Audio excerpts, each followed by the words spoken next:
Soy Fernando Díaz Villanueva, hoy es 22 de mayo de 2023 y esto es La Contracrónica.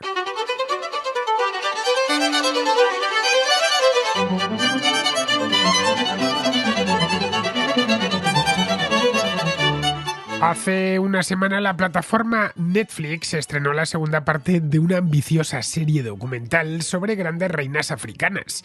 En principio no parecía nada especialmente escandaloso. Netflix ya ha producido otras series sobre grandes personajes históricos, pero esta vez la producción nació acompañada de una formidable polémica, tanto en Occidente como en el propio Egipto, donde se ha desatado una feroz campaña contra la serie. La segunda temporada versa sobre la reina Cleopatra, que reinó en el siglo I a.C. Cleopatra es un personaje muy popular, muy conocido, ya que su reinado marcó el fin del Egipto faraónico tras 3 milenios de historia. Egipto a partir de ese momento se convirtió en una provincia del Imperio Romano y fueron precisamente los romanos quienes crearon la imagen de Cleopatra, que luego pasaría a la literatura, la pintura, la música y el cine occidental. Volviendo con la serie, Netflix escogió a la actriz estadounidense Jada Pinkett Smith como productora y ahí comenzaron los problemas, ya que Pinkett Smith seleccionó a la actriz británica Adele James para el papel de Cleopatra. Adele James es una actriz muy joven, de raza negra, y esa fue la razón por la que unos y otros criticaron la serie, o al menos el reparto de la serie, ya que las críticas negativas empezaron mucho antes de su estreno. Las quejas iban entonces por el reparto. Se ha puesto de moda de un tiempo a esta parte entre las productoras de televisión introducir diversidad racial en las películas, en las series y en los documentales históricos. En ocasiones se trata de personajes legendarios o de ficción, como el Aquiles de Homero, la Sirenita de Hans Christian Andersen, pero en otros casos los productores han cambiado la raza de personajes históricos cuya apariencia física está bien documentada, mediante descripciones o retratos. Este sería el caso de Cleopatra, una reina que adquirió mucha importancia en la etapa final de la República Romana. Fue amante de Julio César y de Marco Antonio y llegó incluso a vivir en la propia Roma. Cleopatra era la reina de Egipto, pero sus orígenes no eran egipcios, sino griegos, ya que pertenecía a la dinastía tolemaica, fundada por Ptolomeo, uno de los generales de Alejandro Magno. La polémica en torno a la serie fue ganando intensidad hasta la fecha de su estreno, hace solo unos días. En ese momento fue a más, ya que según la crítica y el público, es una serie francamente mejorable, por no decir abiertamente mala. En Rotten Tomatoes, una popular página web que agrega críticas cinematográficas de distintas fuentes, la crítica especializada le concede un 11% de aprobación, que es muy poco. El público general es todavía más duro, con solo un 2% de aprobados. Una de las peores valoraciones recogidas por Rotten Tomatoes. Pero no ha sido solo en los mercados occidentales donde la Cleopatra de Netflix ha levantado ampollas. En Egipto la producción ha sido demandada ante los tribunales, acusan a la productora de querer borrar la identidad egipcia y de promover el afrocentrismo mediante una producción televisiva de ámbito global. Han pedido también que se prohíba la plataforma Netflix dentro del país. Esto último ni Jada Pinkett Smith ni la propia Netflix lo habían visto venir. Pensaban que las críticas llegarían de Occidente, pero no, las peores provienen del país natal de la protagonista.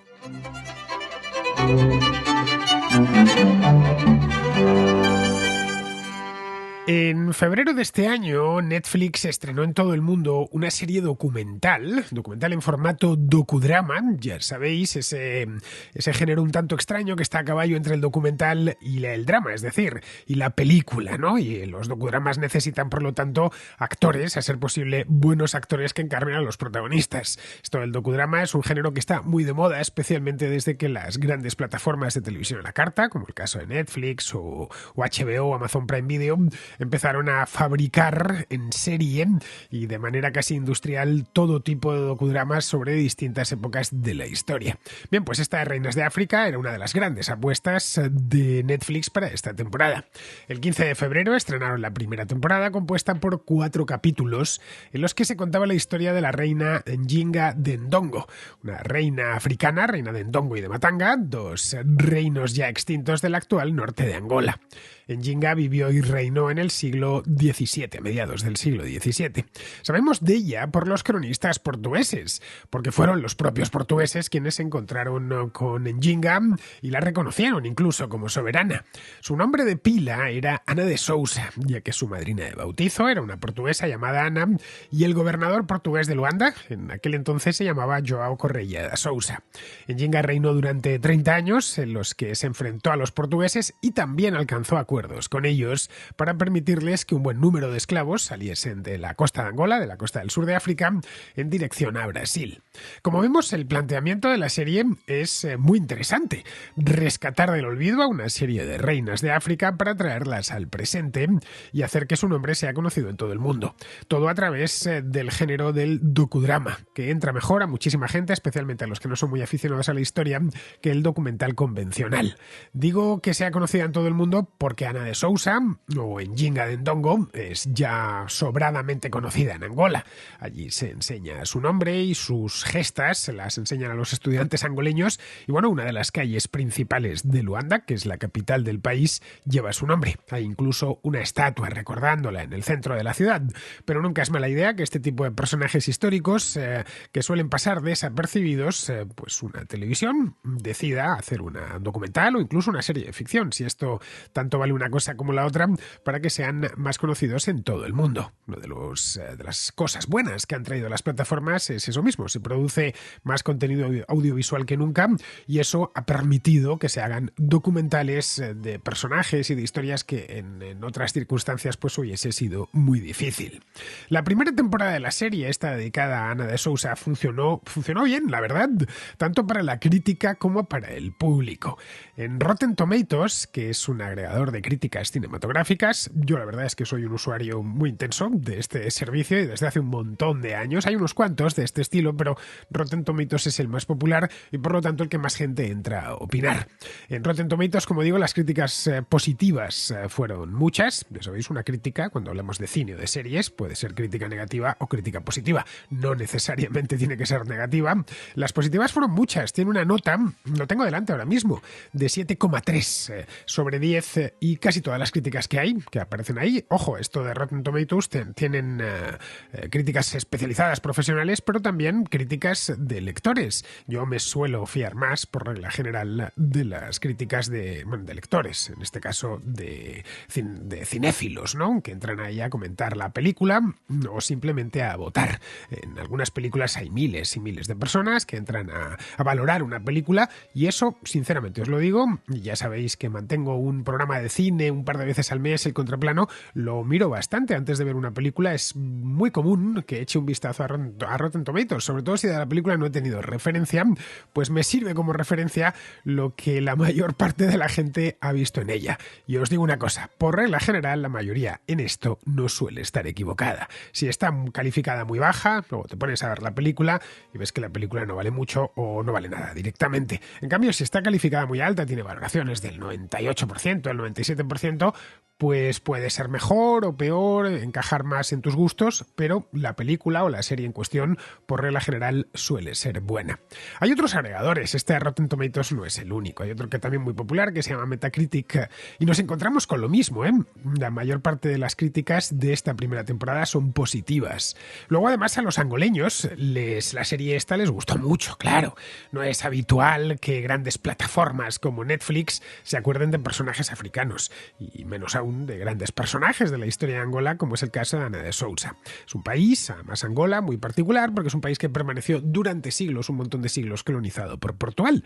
Bueno, Angola fue, de hecho, uno de los últimos países en ser descolonizado de toda África. No declaró su independencia hasta 1975, es decir, hasta ayer por la tarde en términos históricos, por lo que el tema toca de cerca a muchos angoleños. Los más mayores recuerdan todavía la época de la colonización portuguesa. Bien, esta fue el ensayo, la primera parte.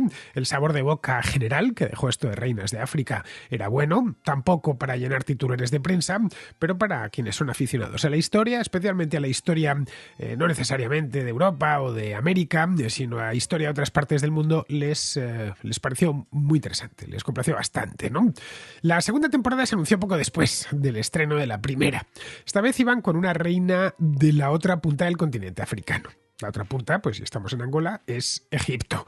La reina de Egipto por antonomasia es, con permiso de Hatshepsut, y que reinó en el siglo XVI a.C., y de Nefertiti, que hizo lo propio en el siglo XIV a.C., pues la reina de Egipto por antonomasia, la faraona por antonomasia, es Cleopatra, cuyo nombre fue Cleopatra VII Filopator, que era hija de Ptolomeo XII y de Cleopatra VI.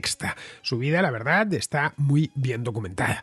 Pocas personas que vivieron hace 2000 años tienen la vida tan bien documentada como Cleopatra VII Filopator. Y la razón por la que está tan bien documentada es porque estuvo enredada en un montón de grandes acontecimientos históricos de los años que le tocó vivir. Vivió entre los años 69 y 30 a.C. y en la última parte de su reinado se vio enredada en las disputas por el poder de la República Romana, de la lejana República Romana, que en aquel entonces ha atravesado un periodo políticamente muy turbulento. La historia de Cleopatra no hace falta que os la cuente porque todos la conocemos, aunque sea a grandes rasgos, es muy conocida. Los romanos escribieron muchísimo de ella. Historiadores como Plutarco, que la incluyó en sus vidas paralelas, no exactamente como Cleopatra, pero la que dedica a Marco Antonio, pues la protagonista real de ese capítulo, digamos, es Cleopatra. También habló de ella Flavio Josefo, Apiano, Estrabón, Plinio el Viejo, Valerio Máximo. Todos trataron a este personaje, a veces de manera directa, como es el caso de Plutarco, y otras de forma auxiliar, para explicar lo que les interesaba, evidentemente, que era para explicar y contar la historia de Roma. Bien, esto la catapultó a esta reina egipcia del siglo I a.C., la catapultó hacia la inmortalidad. Durante siglos se constituyó en un personaje fundamental, en un reclamo constante de la literatura, la pintura y la música occidental. En fin, ahí tenemos la obra de Boccaccio o de Shakespeare, la pintura de Tiepolo, el banquete de Cleopatra, no sé si lo conoceréis, pero aparece vestida a la moda del siglo XVIII. O el de Regnault, el de la muerte de Cleopatra. Hace no mucho tiempo hice una contraventana precisamente sobre esto, sobre la muerte de Cleopatra, que andaba, enumerando las distintas hipótesis que hay en torno a la muerte de Cleopatra, que pudo suceder que no fuese una víbora, una speed, la que terminase con su vida. Es una posibilidad, no lo sabemos a ciencia cierta, pero es lo que nos llega de las fuentes. Se llegaron a componer óperas incluso en el siglo XVIII. Ahí tenemos Julio César en Egipto, de Händel, que tuvo muchísimo éxito en su momento en Londres. Esa Cleopatra literaria, pictórica, bebía de las fuentes romanas, como es lógico, que eran las que consultaban los artistas para sus obras. En el siglo XX, el cine retomó, y lo hizo además con muchísima fuerza, el personaje, ya que desde el siglo XIX, más o menos, exactamente desde que Napoleón llegó a Egipto, ese es el punto de nacimiento de la egiptomanía contemporánea. Pero ya a partir del siglo XIX, con los primeros gabinetes de antigüedades y luego posteriormente con los primeros museos, existía en Occidente una gran afición por el antiguo Egipto, afición que no se ha desvanecido. Los museos de arte egipcio están llenos por regla general, las colecciones de arte egipcio dentro de los museos arqueológicos suelen figurar siempre entre las más visitadas, y es común que se trate en literatura, que se trate en el cine, que tengamos infinidad de documentales, exposiciones. Tenemos ahora mismo en Madrid una exposición sobre Tutankamón, iban todos los autobuses de la ciudad con el faraón puesto en la parte de atrás del autobús. Es algo recurrente, todo lo relativo con el antiguo Egipto. Nos fascina a los occidentales, sobre todo desde que empezaron las primeras excavaciones arqueológicas y empezó a recuperarse ese mundo ya desaparecido. En fin, respecto al cine, ahí tenemos la interpretación mítica, inmortal de Elizabeth Taylor en la Cleopatra de 1963, la que dirigió Joseph Mankiewicz, con Richard Burton como Marco Antonio y Rex Harrison como Julio César. En fin, esa tripleta creo que es difícil de olvidar para los aficionados al cine. Bueno, pues los tres, Taylor, Burton y Harrison, eran británicos. Burton galés concretamente, y a mucha honra además. Pero a nadie se les ocurrió pedirles el pasaporte, ni pasarles el colorímetro por la cara. Al fin y al cabo, un griego, un romano del siglo I a.C. no eran de aspecto muy diferente a un británico de nuestros días.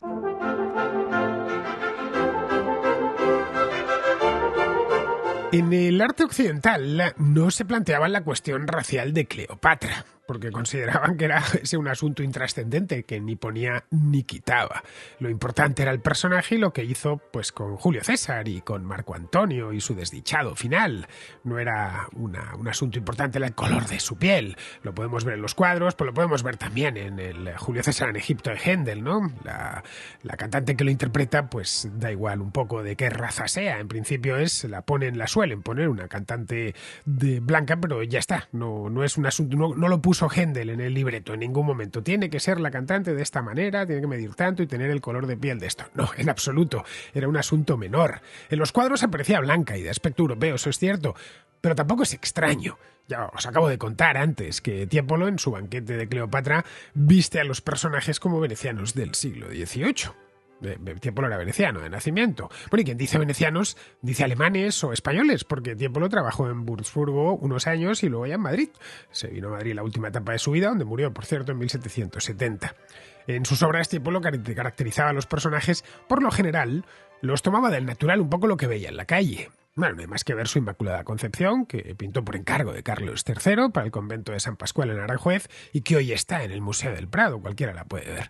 Bien, ahí vemos a la Virgen María, que parece una madrileña especialmente guapa, eso sí, pero que no es la cuestión racial ni se la planteaba a Tiepolo. El aspecto de Cleopatra era en definitiva lo de menos. Se la suponía de una belleza arrebatadora y se sabía que era una mujer joven, porque joven murió con 39 años, esto lo cuenta Plutarco, murió el 10 de agosto del año 30, he ido a mirar la fecha exacta, que esa, fijaos si conocemos la biografía de Cleopatra, que sabemos hasta el día del calendario que murió. Pocos seres humanos del siglo I a.C. sabemos qué día exactamente murieron. Bueno, pues ya en el siglo XIX y con las excavaciones arqueológicas, pues empezaron a descubrir algunas representaciones contemporáneas. No había pasado desapercibida en su época, como es natural. A fin de cuentas, había sido faraona durante 20 años, 22 exactamente, según cuenta Plutarco. Faraona además de un reino muy rico, uno de los más ricos de todo el Mediterráneo. Un reino que tenía, por supuesto, gran tradición artística. Era reina de Egipto, caray. No era reina de un reino perdido en el desierto del Sáhara, en absoluto. Era inevitable que fuese representada en vida porque durante miles de años se había representado a todos los faraones. Cleopatra no iba a ser menos. Egipto en aquel momento, el Egipto del siglo I a.C., era de los lugares más ricos, más prósperos de la tierra. Es normal que sus monarcas pudiesen pagar a los mejores artistas del momento, a los mejores pintores y a los mejores escultores. Tampoco es extraño. Tenemos algunos bustos de Cleopatra. El más famoso de todos ellos es uno que se encontró en Roma, junto a la Vía Appia, y que se encuentra hoy en el Altes-Museum de Berlín. Es el que suelen poner casi siempre en las biografías de Cleopatra. Hay otro sin nariz que se conserva en los museos vaticanos. Tenemos también monedas con inscripción y perfil y algunos frescos. El mejor de ellos es uno que encontraron en una de las casas de Herculano. Herculano es una ciudad desconocida en comparación con la otra, con Pompeya. Es una ciudad enterrada, que quedó enterrada junto a Pompeya tras la erupción del Vesubio. De hecho, Herculano en algunos aspectos se conserva, incluso mejor era más pequeña, eso sí, que la propia Pompeya. Bien, en este fresco lo podemos ver que está perfectamente coloreado. Se puede ver a una mujer blanca de perfil griego, está de perfil y pelo castaño recogido con una diadema. Vamos, lo propio de una mujer de origen griego, como las veían en aquel entonces. Tenemos también representaciones de sus antepasados más cercanos, como su padre y su madre, es decir, Ptolomeo XII y Cleopatra VI. En ambos casos lo que vemos en estos bustos, en estas estatuas, es a dos individuos de aspecto griego, sin hacernos más líos. Los reyes tolemaicos, y esto también lo sabemos, procuraban casarse entre ellos, evitando la mezcla con los egipcios. Se les coronaba, esos eran reyes de Egipto, naturalmente eran faraones, y se les coronaba en Memphis, pero no vivían allí, no vivían en el interior de Egipto, en el valle del Nilo. Vivían en Alejandría, una ciudad fundada por Alejandro Magno, que era una ciudad muy cosmopolita, una de las ciudades más cosmopolitas de toda la cuenca mediterránea. Era de las pocas que en el siglo I, el siglo I antes de Cristo, I después de Cristo, que en esa época podían mirarse cara a cara con Roma, la de las poquitas. Una ciudad con una población muy grande y con una variedad de gentes por sus calles también muy grande.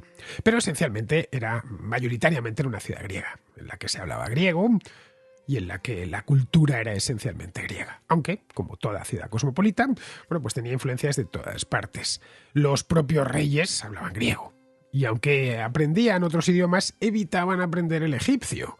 Desconocemos por qué, no lo sabemos. Quizá para marcar aún más la distancia entre un monarca endiosado y sus súbditos. Eso de que ya el súbdito no pueda ni siquiera dirigirle al monarca porque no le va a entender, pues les parecería lo más. Tengamos en cuenta cómo veían los antiguos egipcios a sus faraones. Cleopatra en esto fue una excepción, ya que según cuenta Plutarco, llegó a aprender egipcio. Al parecer fue la única faraona de Egipto en hacerlo. También aprendió hebreo, también aprendió parto, que era la lengua que hablaba en el Imperio Parto, lo que es Persia, por lo que posteriormente sería Persia. No sabemos si hablaba latín, no tenemos constancia, pero los romanos ricos de la época se encargaban de aprender griego. Tenían unos profesores particulares que se lo enseñaban porque era de buen tono saber griego. Así que es probable que con Julio César y Marco Antonio hablasen en griego. En definitiva, a pesar de haber sido reina de Egipto, Cleopatra era una reina helenística. El mundo helenístico es el antecesor directo del mundo romano y por lo tanto es parte de la historia de Occidente. Esa es la razón por la que lo estudiamos cuando vamos a la escuela. En general, el antiguo Egipto, como sucede con Mesopotamia, pues también se incluye dentro de la historia de Occidente. O Occidente lo incluye en su propia historia, ya que algunos elementos fundamentales, como puede ser la teología o el alfabeto, provienen directamente de allí. Bueno, es de hecho, y así lo consideramos, la base de nuestra civilización. Y por eso se estudia en el colegio y hasta cierto punto lo tenemos como algo propio. Cuando en los años 60, a principios de los 60, el que era entonces presidente de Egipto, Gamal Abdel Nasser, decidió construir una presa en el curso alto del Nilo y cerca de la frontera con Sudán, se supo que un buen número de ruinas egipcias iban a quedar sepultadas bajo las aguas del lago Nasser, del nuevo embalse. En ese momento todos los países occidentales se afanaron en ayudar a Egipto, enviaron una cantidad de dinero, especialistas, arqueólogos, lo mejor que tenían, para rescatar todo lo que se pudiese con la tecnología de la época, incluyendo algunos templos de gran tamaño como el caso de Abu Simbel, que lo desmontaron por piezas y lo subieron unos metros más arriba para que no quedase anegado. Algunos de ellos se pueden observar hoy en ciudades occidentales. En Madrid tenemos uno, el templo de Bod, pero hay otro en Turín, hay otro más en Nueva York, que el gobierno egipcio, templos de pequeño tamaño, eso sí, el gobierno egipcio se los regaló a estos gobiernos para que los expusiesen en alguna ciudad, ¿no? En el caso de España, pues se puso en donde había estado el antiguo cuartel de la montaña, en Príncipe Pío.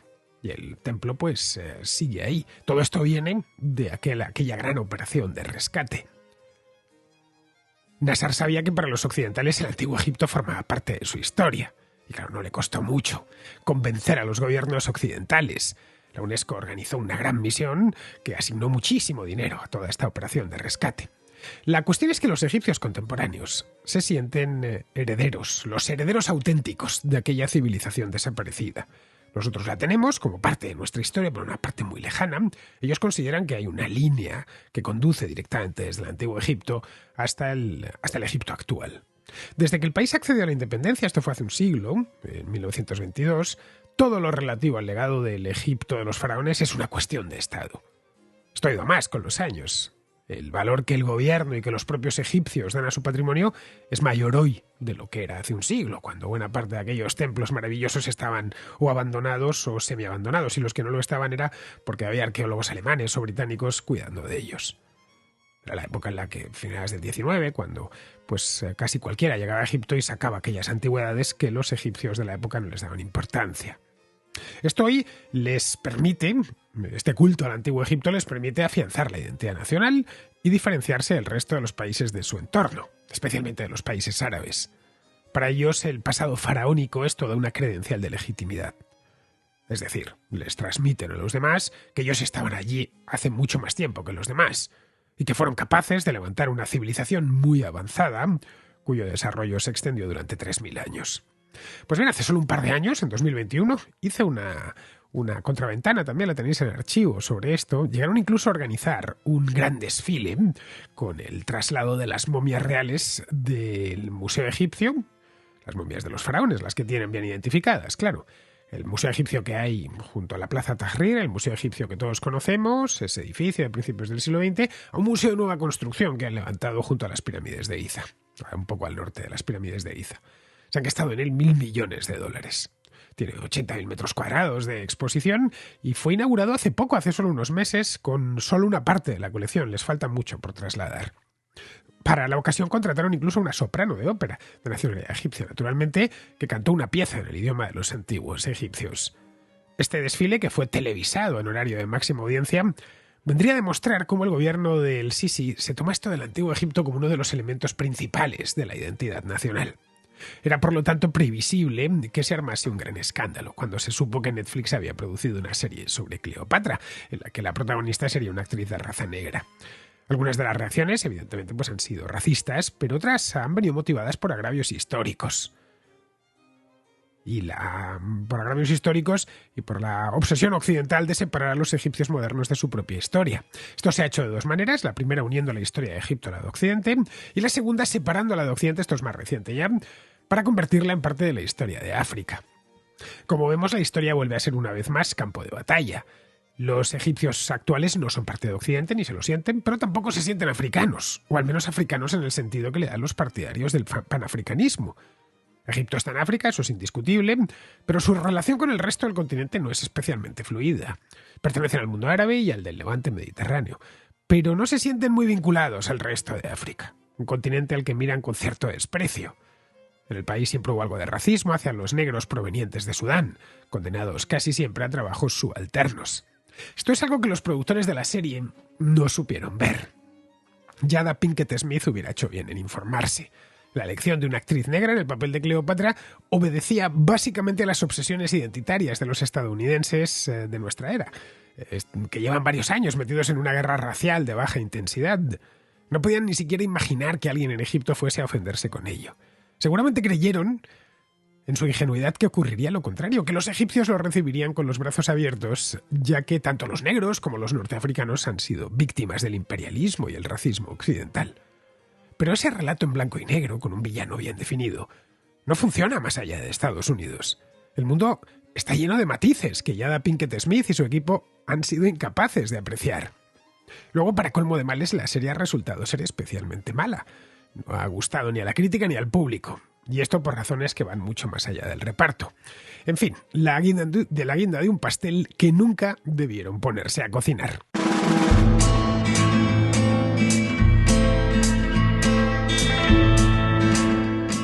Llega a HBO Max una nueva serie española, una comedia futbolística con un reparto espectacular, creada por Jorge Valdano Sáenz sobre una idea de Alex de la Iglesia y Carolina Bang. Se titula Pollo sin cabeza. El resto ya os lo podéis imaginar y os aseguro que todo lo que os imagináis será bueno, porque en esta serie hay risas, sí, pero también algún que otro llanto.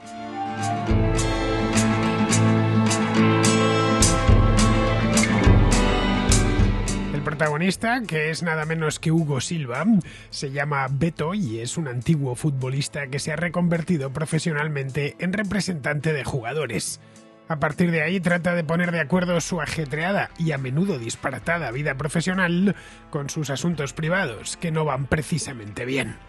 Junto a Hugo Silva, Pollo sin cabeza nos trae también a Óscar Casas, metido en la piel de una jovencísima promesa del fútbol al que Beto intenta proteger de la chifladura que produce hacerse millonario tan joven.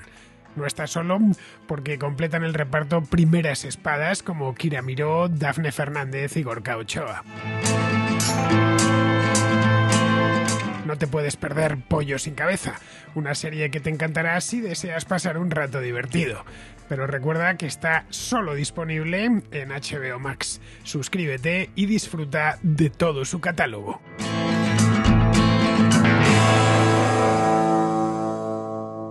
Vamos con la contrarréplica. Empezamos con Gloria, que es de Medellín, en Colombia, y que nos habla de la inseguridad en su país y de cómo ha crecido últimamente. Quiero hacer un comentario acerca de el comentario, valga la redundancia, de Alejandro con respecto a tu programa que hiciste con Orquídea.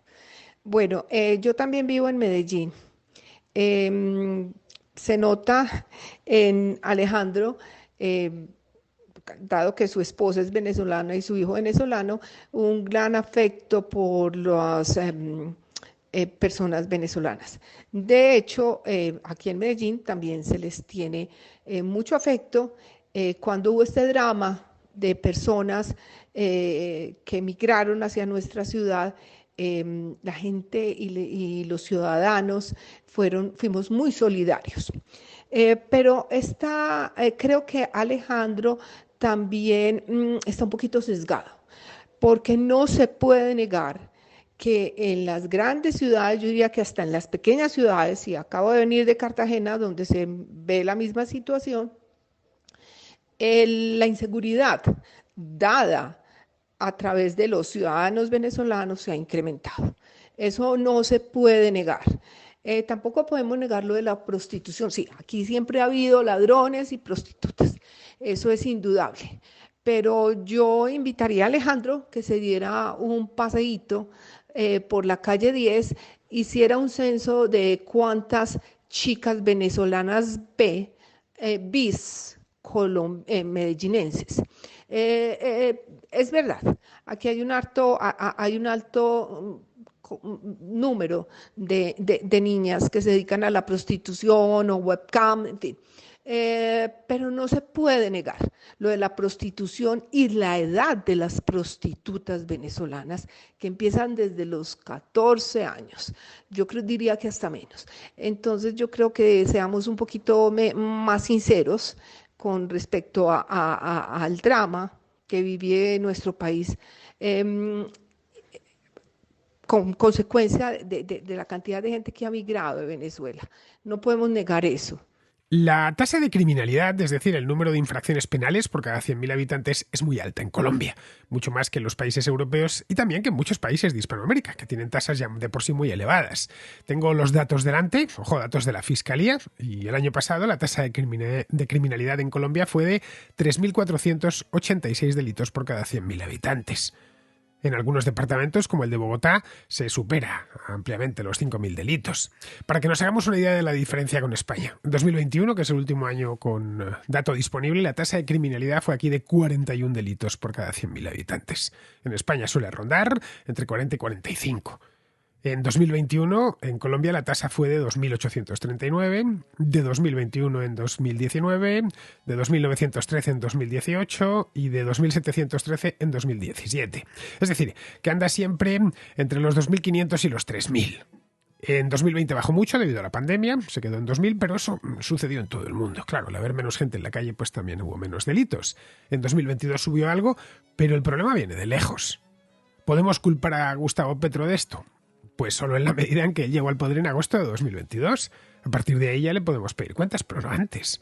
En tanto que aún quedan 7 meses para que termine 2023, ya veremos cómo queda esa tasa.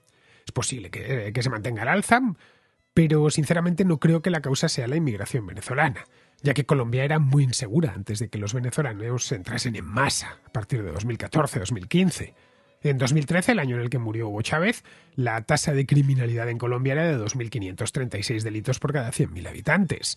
Es decir, algo más alta que en 2019, cuando el país ya estaba lleno de venezolanos. Ahí se mantuvo a partir de 2013 durante todo el lustro siguiente, como he dicho antes, entre 2.500 y 3.000. La inmensa mayoría de los venezolanos que han entrado en Colombia huyendo del chavismo lo han hecho para ganarse la vida honradamente. Algunos, evidentemente, han cometido delitos, pero no se puede establecer una correlación entre inmigración venezolana y criminalidad. Estamos, hablando de una comunidad muy grande, de unos 2,5 millones de personas. Solo en Bogotá hay algo así como 500.000 de venezolanos. En el caso de que hubiese una correlación, son tantos que la delincuencia se hubiese disparado, y no ha sido el caso. Los venezolanos son muy parecidos a los colombianos. Hablan el mismo idioma y comparten cultura y costumbres. Vamos, que al entrar no se encuentran aislados de la sociedad de acogida y caen fácilmente presa de las organizaciones criminales. Un venezolano con ganas de trabajar y abrirse paso en la vida lo tiene mucho más fácil en Colombia, donde desde casi el primer día es prácticamente un nativo. Así que es obvio que el problema de la criminalidad en Colombia está ahí. Ahora bien, culpar de ello a los venezolanos me parece exagerado. Bien, vamos ahora con Severino, que es gallego y que pregunta por un caso de pedofilia que afecta de una manera indirecta a Yolanda Díaz. Hola Fernando, quería preguntarte tu opinión sobre el caso este que afectó a mi paisana, Yolanda Díaz, en el que al parecer encubrió a un colaborador suyo que estaba consumiendo pedofilia, pornografía infantil, tanto en el Ayuntamiento de Ferrol como luego en el Parlamento de Galicia, que de hecho llegó a intervenir la policía en el Parlamento a requisar ordenadores. Esta señora tuvo avisos de gente de su partido y no solo los ignoró, sino que incluso destituyó a esta gente que dio el aviso. Mi pregunta es, ¿cómo es posible que estos hechos no le estén causando ningún coste político, ningún desgaste político y nadie los esté explotando en los medios de comunicación? Porque vamos a ver, estamos en un país en el que a una persona por haber supuestamente aceptado unos trajes por un soborno, que luego al final se demostró que ni siquiera, le arruinó la carrera política. O sea, ¿cómo es posible que una encubridora de un caso de pedofilia esté postulándose como presidenta del gobierno?